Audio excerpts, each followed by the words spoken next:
네, 재무정보의 질적 특성, 근본적 질적 특성부터 자 보겠습니다. 자, 엄청난 야부리가 지금 나오고 있는데, 자 하나하나 뭐 읽으면서 설명을 해드리는데, 참 국어 시간입니다. 국어 시간. 자, 전체적인 숲을 먼저 보시면은 우리 질적 특성 관련해서.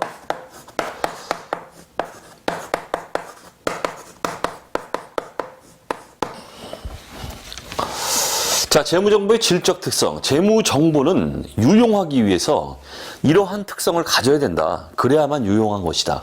자, 이런 건데. 자, 두 개로 일단 나눕니다. 근본적인 것과 근본적 질적 특성과 그다음 보강적, 얘를 보충해 주는 겁니다.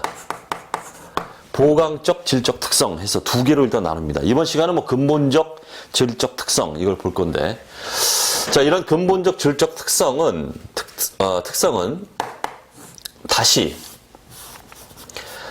딸린 식구가 있습니다. 딸린 식구가 두 가지가 있어요. 다 암기사항입니다. 어쩔 수 없어요. 자, 목숨 걸고 암기하십시오. 어떻게 보면 이 근본적 질적 특성은 이번 시간에 전체가 MVP예요. 어디서 튀어나올지 몰라요. 그렇기 때문에 엄청나게 눈팅을 자주 하셔야 되고 익숙해지셔야 됩니다. 자, 근본적 질적 특성 두 가지의 딸린 식구들이 있더라. 첫 번째, 자, 목적 적합성. 다 암기사항입니다. 그 다음 표현 충실성 이렇게 말해요.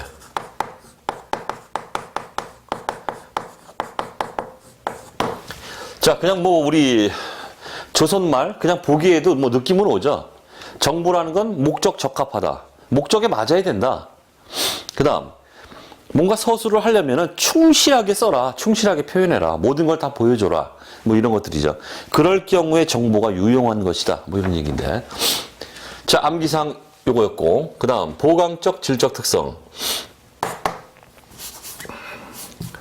자, 요런 문장 그냥 쓰죠. 키워드 중심으로. 자, 다음 시간에 볼 건데, 비교 가능성. 딸린 식구. 그 다음 검증 가능성. 다 암기사항입니다. 어쩔 수 없어요.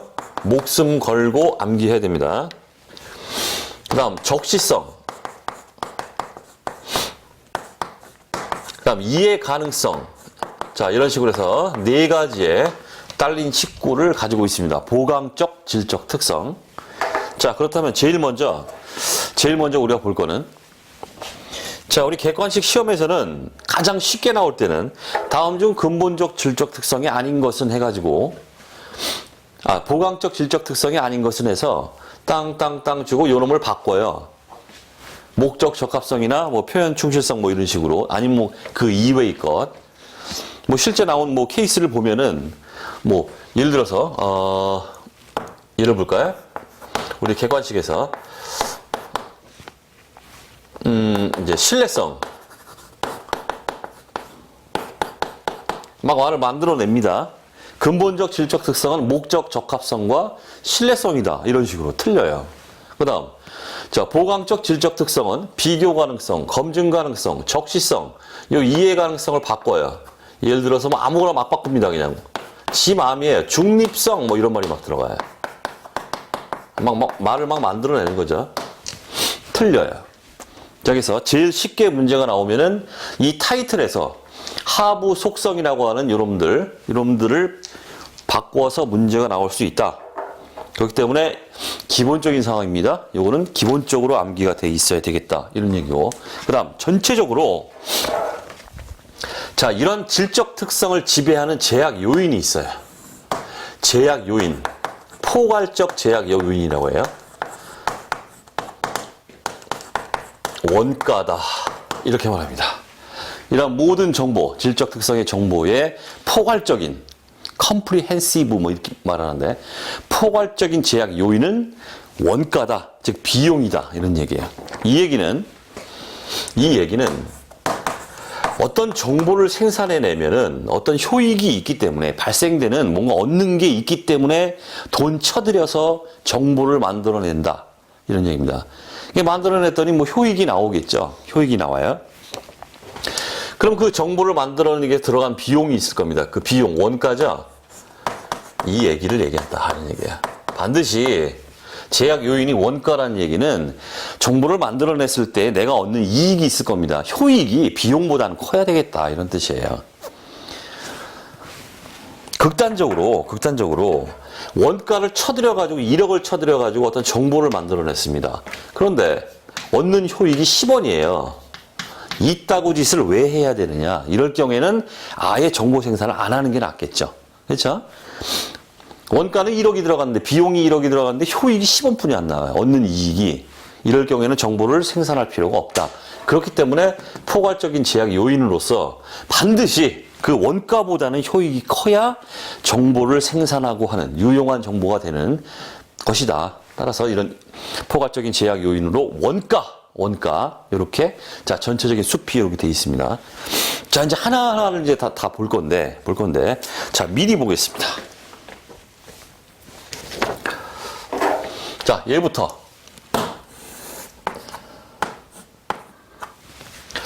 자 근본적 질적 특성에는 목적 적합성과 표현 충실성이라는 게 있더라.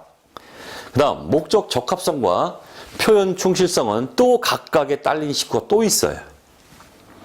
첫 번째, 목적 적합성은 예측 가치와 확인 가치다. 이렇게 말해요. 자세히 밑에서 볼 거고. 그 다음, 중요성이라는 딸린 식구가 있다. 암기, 무조건 암기. 어쩔 수 없어요. 이해고 뭐고 다 필요 없어요. 암기.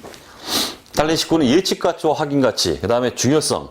이 두 개가 바로 목적 적합성의 하부 속성입니다. 그 다음 표현 충실성은 완전한 서술, 완전해야 된다. 그 다음 중립적인 서술이 되어야 된다. 중립적이어야 된다. 그 다음 오류가 없어야 된다. 오류 없는 서술이라는 세 가지의 속성을 가지고 있다. 완전한 서술, 중립적인 서술, 오류 없는 서술 이렇게 말해. 됐죠?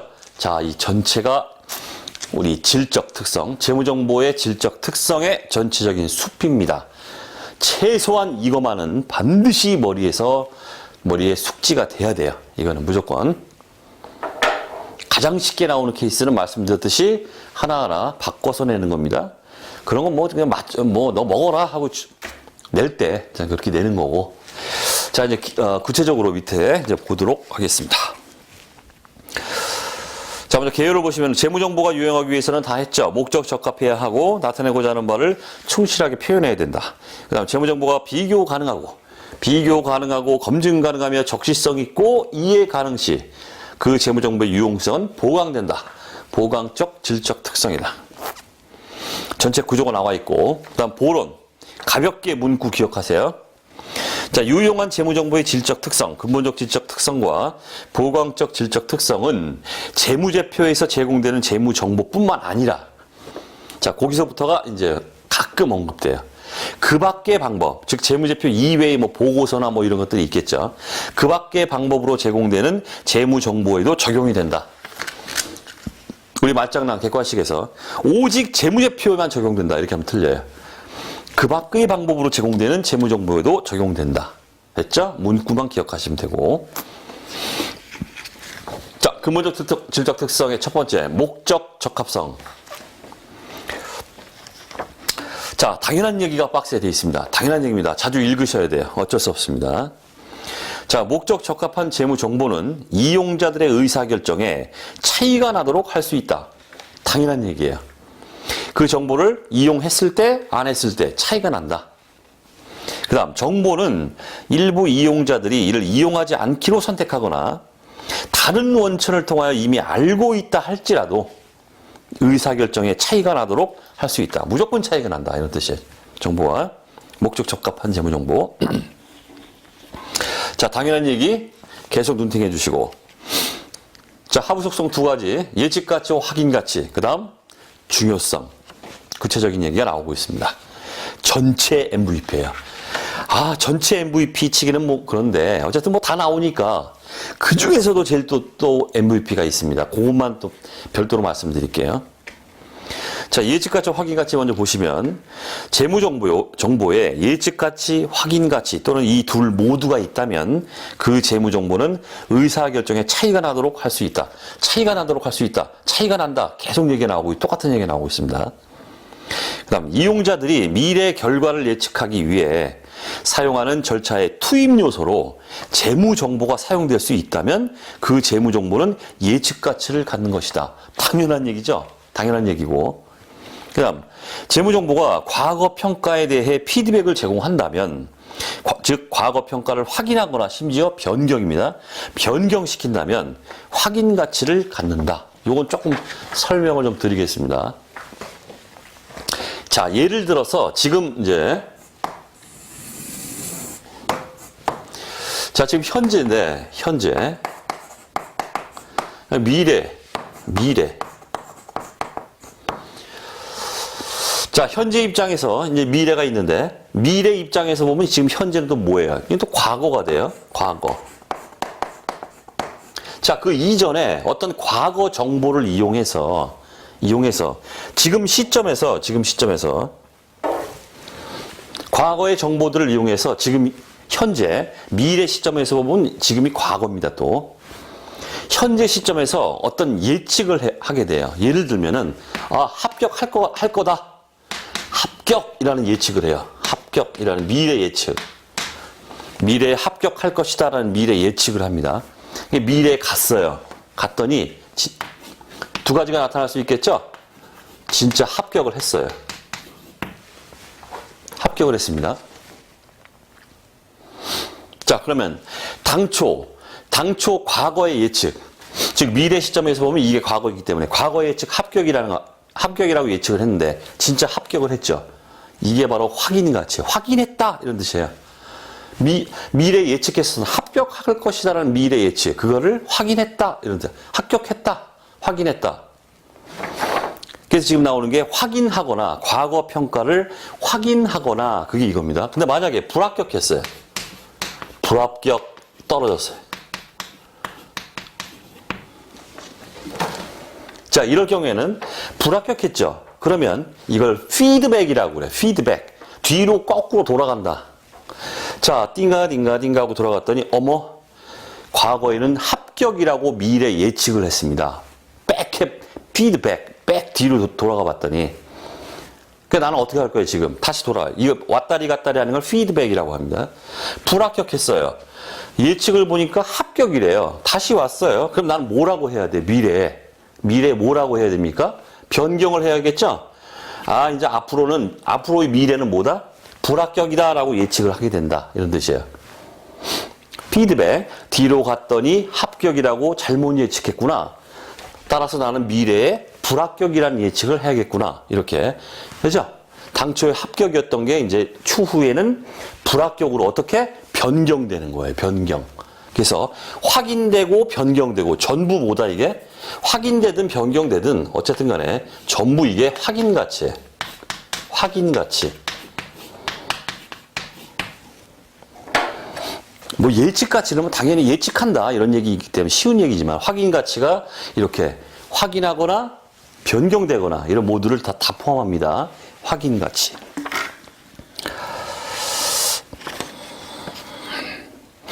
자, 그 다음 2번. 재무정보가 예측가치를 갖기 위해서 그 자체가 예측치 또는 예상치일 필요는 없다. 이렇게 되어 있습니다. 자, 요거 MVP. 엄청나게 나옵니다. 엄청나게 나와요. 재무정보가 예측가치를 갖기 위해서, 거기 말장난에도 나오죠? 예측가치를 갖기 위해서 그 자체가 예측치이어야 된다. 이러면 안 돼요. 예측치 또는 예상치일 필요는 없다라고 규정하고 있습니다. 왜 그러냐? 굳이 또 뭐 여기다 갖다가 살을 붙여서 여러분들 이해를 돕게 설명을 하자면은 재무정보가 있는데 재무정보 자체가 냄새가 풀풀 나요. 예측치인 것처럼 냄새가 풀풀 나야 되냐? 그렇지는 않다는 뜻이에요. 왜냐하면 재무정보라는 건 제공이 되면은 예측 가능한 어떤 정보가 제공이 되면은 냄새가 풀풀 나야 되는 게 아니라 쉽게 설명해서 예측치라는 어떤 냄새가 풀풀 나게 정보가 제공돼야 되는 게 아니라 예측 가능한 정보가 제공이 되면 정보 이용자는 그 자체로 자기가 스스로 예측을 하는 거예요. 그걸 보고 재무 정보를. 그렇기 때문에 제공된 정보가 예측치라는 냄새가 풀풀 나도록 제공될 필요는 없습니다. 똑똑한 우리 정보 이용자들은 그 재무 정보를 보고 스스로 예측을 해요. 아, 돈이 많이 들어오겠구나, 망하겠구나, 스스로 예측을 하기 때문에 그렇다, 이런 얘기입니다. 어쨌든 예측치 또는 예상치일 필요는 없다. MVP 중요합니다. 엄청나게 나와요. 그 다음 3번 재무정보의 예측가치와 확인가치는 상호 연관되어 있다. 문구 정도. 그렇기 때문에 예측가치를 갖는 정보는 확인가치도 갖는 경우도 있다. 눈팅 자주 하십시오. 눈팅 자주 하십시오. 자, 그 다음 두 번째 속성 중요성입니다. 중요성. 자, 정보가 누락되거나 잘못 기재된 경우, 정보가 누락되거나 잘못 기재됐다. 이럴 경우에 일반 목적 재무보고서에 근거하여 이루어지는 주요 이용자들의 의사결정에 영향을 줄 수 있다면 그 정보는 중요한 것이다. 어떻게 보면 중요성에 대한 정의입니다. 이게. 그래서 눈팅하셔야 되고. 그 다음 두 번째. 중요성은 개별 기업 재무보고서 관점에서 해당 정보와 관련된 항목의 성격이나 규모 또는 이 둘 모두에 근거하여 이렇게 돼 있죠. 그렇기 때문에 중요성은 그러니까 규모라는 건 금액 크기를 말합니다. 그래서 성격이나 규모의 두 개를 다 고려가 돼야 된다 이런 얘기인데 그렇기 때문에 혹시라도 객관식에 이러한 중요성은 규모 즉 금액 크기로만 결정된다 이렇게 하면 틀려요. 두 개를 성격도 고려해야 되기 때문에 금액이 100원이니까 너무 쪼잔하니까 이건 중요하지 않은 거야. 이건 뭐 1억이기 때문에 아 이건 중요한 정보야. 이렇게 판단해서는 안 된다. 그 성격까지도 고려를 해야 된다. 그래서 오직 중요성은 규모, 금액 크기로만 결정된다. 이렇게 하면 틀리는 거다. 다시 처음부터 중요성은 개별기업 재무보고서 관점에서 해당 정보와 관련된 항목의 성격이나 규모 또는 이 둘 모두에 근거하여 해당 기업의 특유한 측면의 목적 적합성을 의미한다. 특유한 측면이다. 애매한 표현이 나왔습니다. 기업의 특유한 측면의 목적 적합성을 의미한다. 기업의 특유하다 이 얘기는 기업의 특이하다 이런 얘기 뭘까요? 결국은 우리 이제 뒤에 가면 이제 그 기업 특유 가치, 일명 사용 가치라고 하는데 이런 게 나오는데 한마디로 쉽게 말하면 기업 특유하다 이런 얘기는 기업마다 다르다 이런 뜻이에요. 기업마다. 그렇겠죠? 어떤 중요성을 판단하는 데 있어서 어떤 기업은 이걸 중요하다고 생각하고 어떤 기업은 이건 중요하지 않다라고 생각하고 기업마다 판단하는 게 다릅니다. 이게. 그렇기 때문에 기업 특유한 측면의 목적 적합성이다. 그렇기 때문에 주위에 그런 말이 나온다는 뜻이에요. 따라서 당연한 얘기입니다.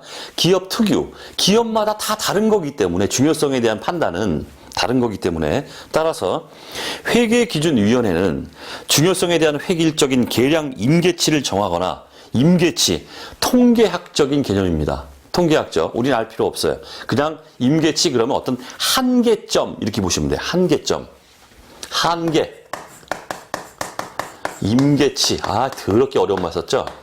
왜 이런 말을 쓸까요? 아, 참.